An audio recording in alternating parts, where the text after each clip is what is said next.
Welcome to the Badass Direct Sales Mastery Podcast with your direct sales dom, Jennie Bellinger. Badass Direct Sales Mastery is a podcast for rock star direct sales moms who are determined to make their business kick ass. Jennie will share her knowledge of effective sales and recruiting techniques, tips to get what you want from your business, and will interview direct sales professionals and leaders from various companies.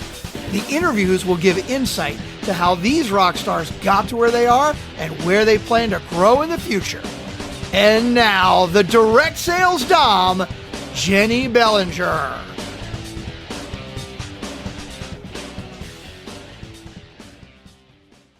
Welcome back to another episode of Badass Direct Sales Mastery. I'm your host, your direct sales dom, Jennie Bellinger, helping you whip your business into shape. And today I knew I needed to do this episode. I've been thinking about it and writing it for a really long time. So I've got notes off to the side. So for those of you who are watching this on YouTube, I'll be checking those notes from time to time, making sure I'm staying on track. But I wanted to share this with you because this has been a pretty rough year for people. Honestly, 2025 has not gone exactly the way some people had hoped and planned and thought it would. And so I wanted to share some things to help you be able to grow your team. So, today's episode is actually entitled Stop Begging and Start Attracting: How to Find the Right Team Members. And I wanted to start out by saying, historically, direct sales, network marketing, and MLM companies actually do grow in times of recession. And that may seem pretty counterintuitive, but here's why. It's often because people are more open to new ways of making money. And our industry absolutely makes it a no-brainer to start a new business for a really low investment compared to a more, and I'm going to put air quotes around this, traditional business. So there is that piece that if you were wondering, is now the time to really grow my team? Abso-freaking-lutely. This is your time to start really opening up and going for that growth, because people are hurting right now and they are looking for alternatives, and they're just trying to figure out, okay, how can I make this work? There's so many people who are willing to do something different now. So I just wanted to start out with that. Secondly, I want to point out to you also, though, so this is kind of different here. Talking to everyone about the business doesn't work either. I know that sounds so freaking weird, right? But by talking to everyone is actually hurting your confidence because you don't feel comfortable talking to everyone, okay? And really and honestly, the opportunity isn't for everyone. It's for some people, but not for everyone. So what you want to be doing is you want to start with getting clear on who your ideal team member would be. Now, this I would recommend you get familiar with. If you aren't already familiar with, I know if you've been listening to the podcast for a while, you know that I really love the DISC behavioral profile, or the 4 colors of MLM, as presented by Al Schreider. Because what this does is it really helps you understand people and how they're showing up in the world and how to speak to them. So what you want to be doing is figuring out the type of personality that you work best with, or the behavioral style that you work best with. Now, if you can get to the point that you can recognize and interact with behavioral styles that aren't your own, then you're going to have a greater chance of being able to bring other people on board and really help them grow and succeed. But if you haven't made that effort to learn those different behavioral styles, I would highly recommend that you make that something that you work on as a leader in network marketing, because it's very important for you to be out there understanding who's on your team and how to support them, how to speak to them, because each behavioral style does have their own verbiage and language and way that they approach the world. So you want to make sure that you are checking in with them. So now I want to bring up for you because I've done some brainstorming and I have taken a look at some red flags and some green lights to keep your eye open for when you are actively recruiting new team members. Okay. So once you've identified your ideal team member, right? You've discovered what the core values are, who you want to be as a part of your team, what that looks like. Here's what you want to be looking and listening for. Now I'm going to give you the red flags first. So that way you know, okay, these are the whoa, pause, wait a minute before we make the offer, because these are super important for you to know. So one of them is when somebody asks you, how much do I have to sell to get my discount? So what they're doing is they're already showing you that they're just here for the product and not the business. They want to know what's the bare minimum so that they can maintain their discount. They are not going to build a business. Okay. Second red flag, I'll sign up, but I'm not a salesperson. So now what they're doing is they're telling you up front that they don't believe in what they're getting into. They don't believe in what you're doing, and they aren't going to do it themselves. They're already telling you that. Three, they ghost you after showing interest. Now, this may be because they get cold feet. Totally understand that. But what they are also showing you is that if they can't even follow through on a conversation, because showing interest and having a conversation does not mean that they have to do the sign up, right? But if they can't follow through on that conversation, what are the odds that they're going to follow through on showing up for trainings, taking action in their own business? They're already showing you that they can't follow through. Red flag number 4, they tell you that they've tried a bunch of other companies. So what they've been doing is they've been hopping from opportunity to opportunity, business to business, and they haven't been sticking around long enough to do anything meaningful in business, which means there's a really good chance they're going to hop on the next shiny object that comes their way. Number 5, they want to think about it for weeks. Okay. This is a sign of indecision. They don't know how to decide. And indecision is a killer in business. And I don't mean that in a good way. It shows that they're probably going to need hand-holding every single time that they are asked to make a move. And we all know that we want people who are self-motivated, who take action.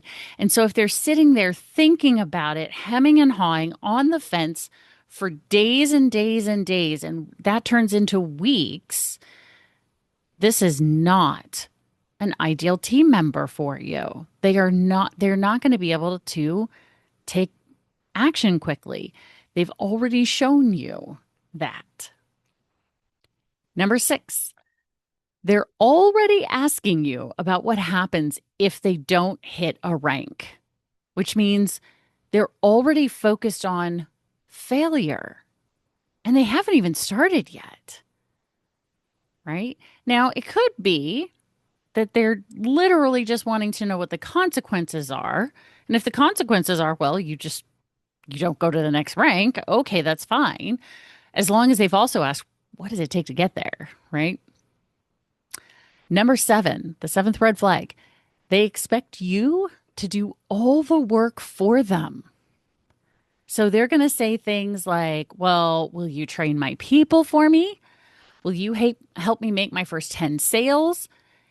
And they're asking you to do this before they've even tried to do any of it themselves. Now, obviously, when someone's new, you will walk alongside them, but you don't want to set the precedent that you're going to train their people forever and ever. Amen. Especially if you want to bring on somebody who will become a leader. Okay. The 8th red flag, They are overly negative about their past company or outline. If they are bashing others before they even sign on with you, what are they going to say about you when things get tough? Yeah, probably not good. All right. The ninth red flag.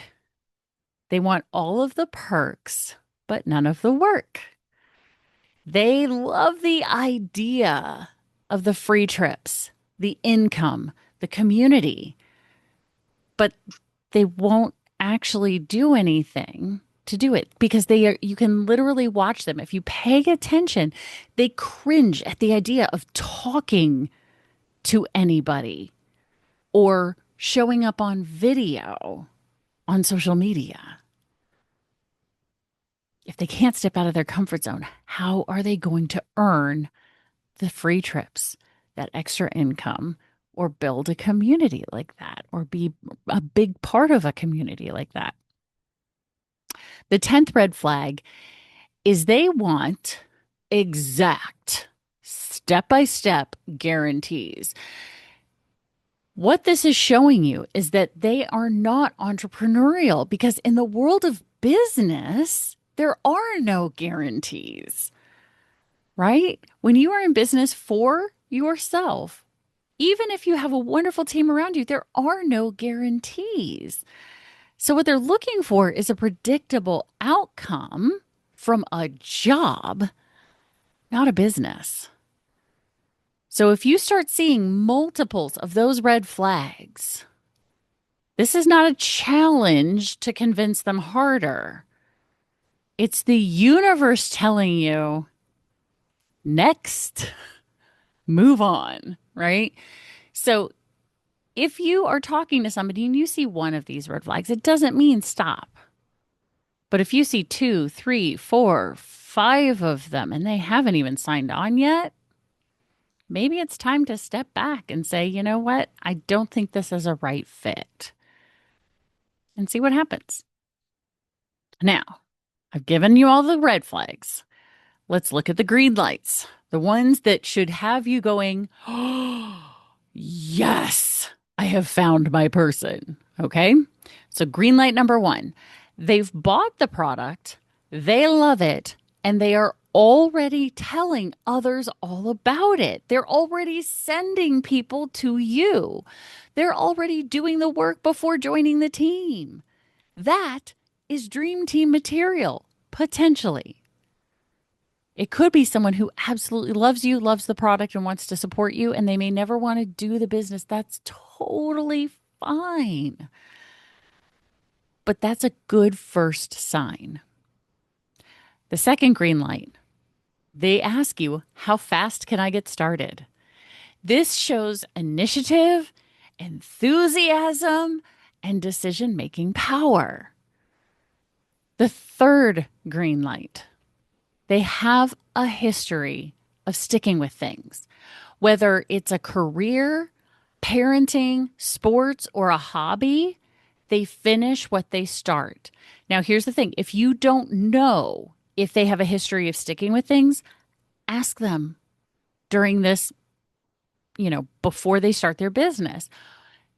Give me an example or multiple examples of times when you've finished things that you've started. And that will help you get an idea of whether or not they are going to be able to stick with the business. The fourth green light, they ask smart business questions. Instead of asking, well, what do I get? They ask things like, what's working best for your team right now? Or what kind of support do you provide? They want to know the important things instead of, well, will you do the things for me, right? They're wanting to start to know what's working in this world. The fifth green light, they've got people skills, whether it's online, so you see them showing up on social media as positive, relationship oriented, just as a bubbly or positive or good person and they interact well, they know how to communicate, they're not airing their dirty laundry on social media, you want to make sure that it's also true in person, that they are really good with people. They should genuinely enjoy other human beings and having conversations because, as you know, it's called network marketing. 50% of your job is to build a network. Well, how do you build a network? You've got to interact with people, which means people have to have people skills. And if they don't have great people skills, but they're coachable, you can teach people skills. So just be aware of that. The sixth green light is that they are self motivated learners.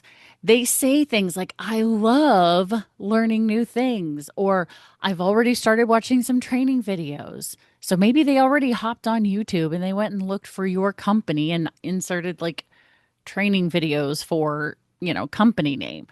They're already looking for how to be successful, right? They're already jumping in, going, okay, what do I need to know? What am I going to do? The seventh green light is that they light up when you talk about the vision.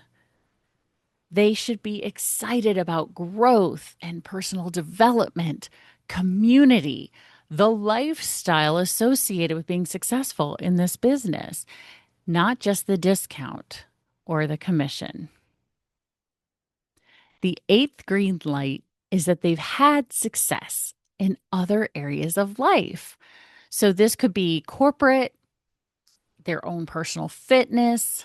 They could be a great parent, or maybe it's been a past business. Because keep in mind, all the time in our industry, businesses have shifted, they're closing down. So as long as they've shown success in another business, another network marketing company, perhaps, it shows that they know how to commit and win. And maybe the only reason they're not there anymore is because that company changed their compensation plan or went out of business. The ninth green light that you want to be looking for is that they say something along the lines of, I was already looking for something like this. You should be thinking, yes, because these people are primed and ready. You and your company and your opportunity are the answer to a question they were already asking. And the 10th green light is that they take action quickly. So this means they respond to your messages, they follow through on what they say, and they don't drag their feet. So when you have all 10 of these green flags, or quite a few of them, they are like glitter on a red carpet, y'all, because when you see them, you should be ready to roll out this red carpet, hand them the mic, and welcome them to the stage because you are about to onboard your first rock star. Now, when you're talking to somebody like this, you don't want to be thinking about convincing them or thinking, how can I convince them to do this? As my mentor used to say, what are the first three letters of convincing? C-O-N, con.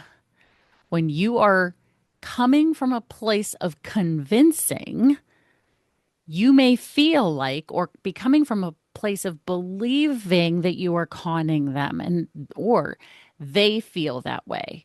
You don't want to try to convince people. What you want to do is invite them in. Invite them to the opportunity. Invite them to learn more. Invite them to ask questions. Invite them to take a look at things on their own. Invite them to do this alongside you. So, I want to keep your mind open and aware that there's a lot of fool's gold out there. As we know, there's a huge turnover rate in our industry for years. And if you've been listening to the show for a while, you know that the statistics consistently show that in 5 years, 90% of our industry has left. They've stopped doing the business. Not that they've left a company, they've left the industry as a whole. So what you want to be doing is treating your recruiting as finding the diamond in the rough and being able to tell the difference between the fool's gold and the diamond in the rough, because they probably look a lot alike. You find what you are looking for. And as one of my other mentors has said, if you spot it, you got it. So it's easier to spot what you already have in yourself. So if you are looking for a rock star, if you are doing rock star team member things and have rock star qualities yourself, then other rock stars are going to be attracted to working with you. And I will tell you, based on all the work I've done in network marketing since 2011, all of the leaders that I've talked to for years, all of the rock stars that I've invited onto the show, they have 5 things in common, 5 common traits. And I put all of them in my How to Find Your Next Rockstar Team Member guide. So if you want to stop guessing and start attracting the right people, then grab my free guide and meet your next rock star. So all you have to do to get the guide is go to badassdirectsalesmastery.com/rock-star, and I'll send you the guide. Now, of course, if you're listening and you're a regular listener, you know that I've put the link in the show notes. And the show notes are going to be very short because I'm literally just going to put the link.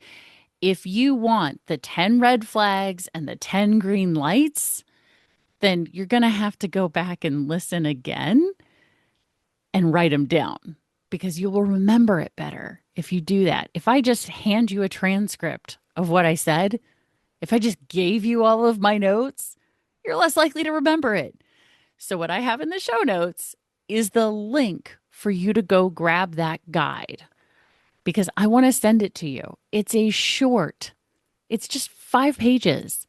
And in there, it includes some really important things that you need to know, including assessing people as you're talking to them to find out if they are a rock star. Are they starting to show the signs of being a rock star team member when you first recruit them?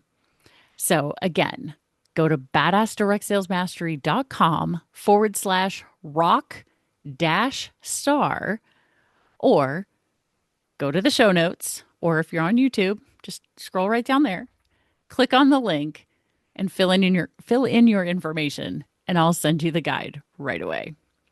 And of course, Badass Crew, you know how this goes.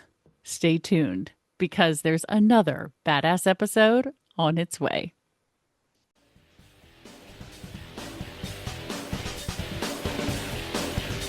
Thanks for listening to the Badass Direct Sales Mastery Podcast with your direct sales dom, Jennie Bellinger.